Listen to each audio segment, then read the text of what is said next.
जी। अच्छा, ये मुझे बता दें, ये जो 26 नवंबर के हवाले से और दूसरा जो आज आप अदालतों में मुसलसल पेश हैं, इस वाले से आप बताएं। देखिए, अदालतों में हम पेश हो जाएँगे, हमें पेश होने में कोई मसला नहीं है, हमें पता है हम हक-सच की लड़ाई लड़ रहे हैं। ये मुश्किल भी होगी तो हम फ़ख्र से लड़ेंगे। हम पहले जेलों से भी आते रहे हैं, तो हम हमेशा हँसते-मुस्कुराते आते रहे हैं, इसलिए क्योंकि हमें कभी लगा ही नहीं कि हमने कोई गलत काम किया जिसके लिए हमें शर्मिंदा होने की ज़रूरत है। अभी भी लड़ेंगे, पूरे शान से लड़ेंगे, हमारा लीडर जेल में बैठा पूरी शान से लड़ा है, मुकाबला कर रहा है, पूरे सिस्टम के खिलाफ खड़ा हुआ है अकेला, तो हम भी बहादुरी से लड़ेंगे, हम परेशान क्यों होंगे? कल कुछ लोग जो कारकुन हैं वो रिहा हुए हैं, उस हुँ। हवाले से क्या कहें?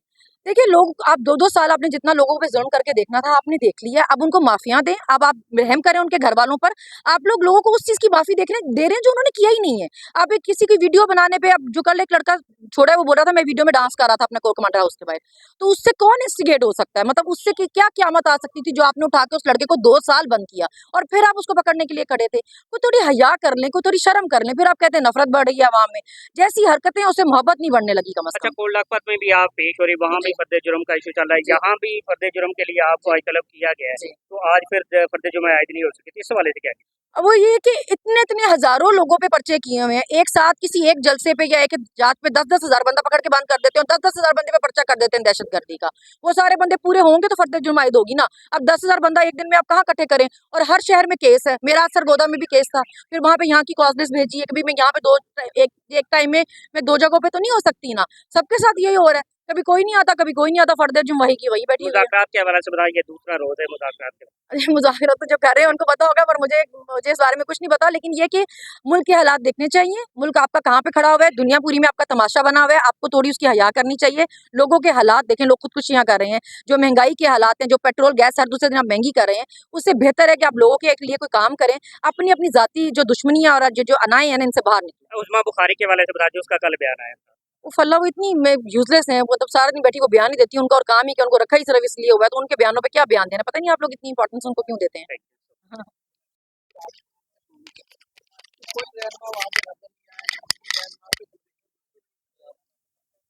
देखिए जी, सबसे पहले तो मैं मज़म्मत करना चाहूँगी जो खालिद खुर्शीद साहब को सज़ा हुई है। एक एक्स सीएम है, उसको सिर्फ़ अपने हक़ के लिए बात करने पर, बोलने पर आपने 34 साल सज़ा सुनाई है। तो अगर किसी ने कत्ल कर दिया होता, उसको आप 7 साल, 14 साल सज़ा देते हैं और आपके मुताबिक एक धमकी अगर दी भी है, तो उसपे आपने 34 साल सज़ा सुनाई है।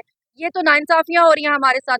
26 नवंबर को कोई वहाँ पे था या नहीं था, किसी के पास ये कॉपीराइट नहीं था कि आप ये बोल कर के क्योंकि कोई रहनुमा नहीं था, तो हम आम लोगों को गोलियाँ मार देते हैं। आप किसी को गोली नहीं मार सकते थे ये बोल कर के कोई रहनुमा नहीं आया था। जो रहनुमा थे या नहीं थे, वो एक अलग डिबेट है, वो तो पार्टी का इश्यू है, पार्टी देख लेगी, खान साहब ने बोला था वो देख लेंगे कौन गया, कौन नहीं गया। आपने 69 लोगों पर गोली क्यों चलाई वो बताना है आपने, कोई था या नहीं ये डिबेट ही नहीं।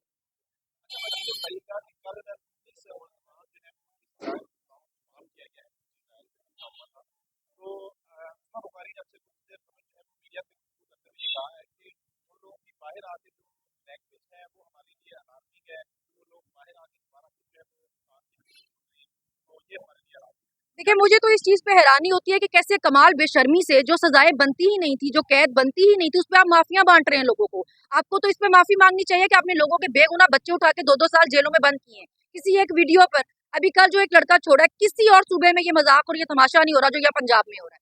कल उसको छोड़ा, उसको फिर पकड़ने के लिए बाहर एजेंसीज़ वाले खड़े हुए थे। भई थोड़ी हया कर लें, लोगों के घर आपने 2 सालों में बर्बाद कर दिए, उनके कारोबार, उनके बच्चे, उनकी ज़ाती ज़िंदगियाँ तबाह हो गई हैं। अभी आपको उनसे मज़ीद क्या चाहिए? आप लोगों को माफ़ियाँ बाँट रहे हो उस चीज़ पे जो उन्होंने गुनाह किया ही नहीं है। आप कह रहे जी उनकी ज़बानें बाहर आके चल रही हैं। आपने तो कोशिश करके देख ली 2 साल में क्या करके नहीं देखा आपने। नहीं ज़बानें बंद हो सकती, आप झूठी माफ़ीनामे लिखवाएँगे, आप झूठे आप उनसे वीडियोज़ बनाएँगे तो बाहर आके वो सच बोलेंगे। वो लड़का सारे रास्ते कल ये बोलता रहा कि मैंने वीडियो बनानी है। इससे पहले कि ये मुझे पकड़ लें मैंने असली बयान देना है। कि ये मुझे मारें या पकड़ के कोई और बयान मेरे से दिलवाएँ, मैं असली बयान देना चाहता हूँ। ये आपकी हैसियत है सिर्फ़। आप किसी को बहुत मार भी लेंगे, वो 2, 4, 6 हफ्ते गुज़ारेगा, फिर क्या करेगा? वो आपके आगे असलियत खोलेगा।